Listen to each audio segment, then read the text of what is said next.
Kumusta sa lahat mga kaibigan? Ngayon, ipapakita ko kung paano ibalik ang Hotmail account. Para dito, buksan ang kahit anong browser at itype ang Microsoft Account Recovery para sa pagbawi ng Microsoft account.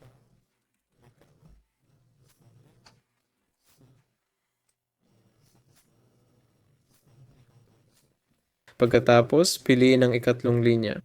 Sa kasong ito, ibalik ang Microsoft account at ilagay dito ang email address, numero ng telepono o Skype username. Ito, ilalagay ko ang email address. I-click ang susunod. Sige, subukan natin sa ibang email. Ayan. At pwede kayong pumili ng sariling email address o backup email address o gumamit ng recovery code.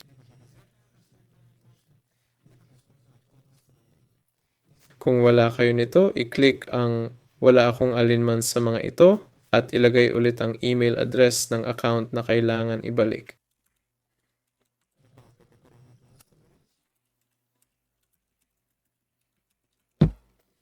Ilagay dito ang email address kung saan kayo dapat kontakin.